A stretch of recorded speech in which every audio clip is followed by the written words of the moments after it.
Bonjour tout le monde. Petite vidéo pour vous présenter le concept de situation de proportionnalité ou les situations de variation proportionnelle plutôt.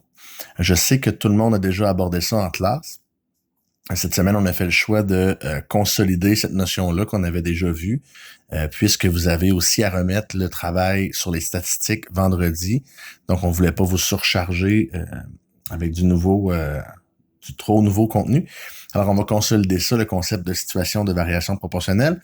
J'ai ici photocopié les pages 47 et 48 de Sommet. On va utiliser les exemples qui sont là pour en parler. Et voilà, allons-y. Donc, à la page 47, ici, on a deux exemples de situations proportionnelles. Des situations de variation proportionnelle, là, des exemples de ça, il y en a une tonne dans la vie de tous les jours. Il y a plein de quantités ou de choses qui varient de manière proportionnelle. Ce qu'on veut dire par là, en fait, c'est que lorsqu'une quantité, premièrement, c'est une comparaison entre deux quantités, OK, qui varient les deux. Et lorsqu'une quantité varie d'un certain nombre, ben l'autre quantité va varier aussi et va varier de la même façon finalement. Alors, un exemple très simple, première situation qu'on vous présente ici, on vous dit Marie-Ève se fait couler un bain et la baignoire se remplit à un rythme de 4 litres par minute. On s'intéresse à la relation entre la quantité d'eau dans le bain et le temps écoulé. Et cette relation-là, ce sera une situation de variation proportionnelle. On vous dit ici que la situation se traduit par une suite de rapports. Donc, après 1 minute, il y a 4 litres d'eau dans le bain. Après 2 minutes, il y en a 8. Après 3 minutes, il y en a 12. Après 4 minutes, il y en a 16. On peut dire ici que la quantité d'eau dans le bain est proportionnelle au temps écoulé. Et ça, on peut toujours dire ça lorsqu'une situation est proportionnelle, une variable est proportionnelle à l'autre variable. Okay? On peut toujours utiliser cette phrase-là. Dans les exercices, ça revient, vous allez voir. Ici, on peut aussi trouver, là, on l'a pour 1 minute, 2 minutes, 3 minutes, 4 minutes. Mais je suis pas mal sûr que si je vous demandais pour 6 minutes, par exemple, ce serait combien de litres dans le bain? Ben, pas mal tout le monde aurait compris que si je multiplie par 4, parce que c'est 4 litres par minute, je vais avoir ma quantité d'eau dans le bain. OK? Ce 4-là ici, la multiplication par 4, on va y revenir tantôt aussi, mais ça s'appelle le coefficient de proportionnalité. Donc, le lien multiplicatif entre les deux variables, ça s'appelle le coefficient de proportionnalité et ça correspond dans la situation au taux unitaire qu'on a déjà vu au début de l'année dans le chapitre sur les proportions. On va regarder la situation 2. Vous allez voir c'est exactement le même concept. On vous dit pour financer un voyage étudiant, Étienne vend du café équitable au prix de 10 pour 250 grammes. On s'intéresse à la relation entre la quantité de café et le montant ramassé. Évidemment, s'il vend 250 grammes, il fait 10 S'il en vend 500, il fait 20 S'il vend 125, par exemple, qui est la moitié de 250, ben, il va faire la moitié du prix. OK? C'est ça qu'on veut dire par variation proportionnelle. Si je coupe une variable de moitié, je coupe l'autre de moitié. Si je triple une variable, je triple l'autre variable. OK? Elles vont varier de la même façon. OK? Pas du même écart additif. C'est-à-dire qu'ici, j'ai ajouté 10, puis ici, j'ai pas ajouté 10. OK? C'est pas additif, la relation, c'est vraiment multiplicatif. Donc, si j'ai doublé le premier, ben, je double ma deuxième variable, nécessairement, si c'est proportionnel. Alors ici, ce qu'on peut dire, c'est que le montant amassé est proportionnel à la quantité de café vendu. OK? Elle est là, ma relation de proportionnalité. Et le taux unitaire, le coefficient, de proportionnalité, ben, ce serait ce par quoi je multiplie pour obtenir ma nouvelle quantité ou mon nouveau prix. Fait que je pourrais trouver, par exemple, pour 1 $, c'est combien? Hein? Ça serait 25 grammes ici pour 1 $. Donc, je pourrais dire que 25, c'est mon coefficient de proportionnalité. On peut représenter ces situations-là de d'autres façons aussi.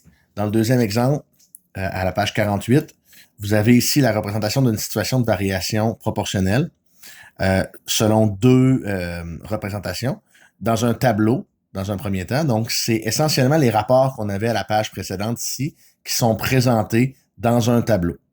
OK? Donc, la situation ici, c'est Christiane part en voyage et sa voiture roule à une vitesse moyenne de 100 km/h. On s'intéresse à la distance parcourue par le véhicule selon le temps écoulé depuis le début. Okay? Donc, après 0 heure, elle a parcouru 0 distance. Après 1 heure, 100 km de parcouru. 2 heures, 200 km. 3 heures, 300 km. 12 heures, 1200 km. 68 heures, 6800 km, etc. Vous voyez le concept. À chaque fois que je fais 1 heure, je fais 100 km. OK? Et c'est ça ma situation. Et là, on vous le dit ici, le coefficient de proportionnalité, c'est 100. En fait, c'est ce par quoi on multiplie pour passer d'une variable à l'autre. Donc, si je vous donne le temps, puis vous voulez la distance, on fait fois 100. Ben, le 100, c'est le coefficient de proportionnalité que ça s'appelle. Le coefficient de proportionnalité, on vous le dit ici que c'est le taux unitaire de la situation. C'est ce que je disais tantôt. Et pour trouver un terme de la deuxième ligne, n'importe lequel, si on connaît le terme de la première, il suffit de multiplier par 100.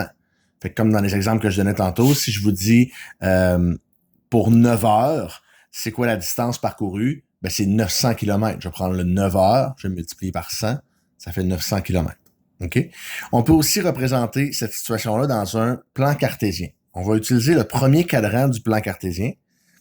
Et quand on gradue nos axes ici, on va mettre les quantités de nos variables. Fait que si je mets le temps sur l'axe des X, ça c'est l'axe des X ici, ici c'est l'axe des Y. Si je mets le temps sur l'axe des X, ben, je pourrais décider que chaque 2 carreaux, ça vaut 1 heure. Puis pour les kilomètres, je pourrais décider que chaque 2 carreaux, ça vaut 100 km. J'aurais pu décider que chaque carreau, c'était 100 km. J'aurais pu décider qu'à tous les 3 carreaux, c'était 100 km. C'est pas important comment je gradue. Ce qui est important, c'est que la graduation soit constante dans le plan cartésien, dans le graphique. C'est-à-dire que je pourrais pas décider que 2 carreaux, c'est 100 ici, mais que les 2 prochains carreaux, ils valent 600. Là, ça marche plus. OK? Donc, sur un même axe, je me dois d'être constant quand je fais ma graduation. Alors ici, c'est 100, 100, 100, 100.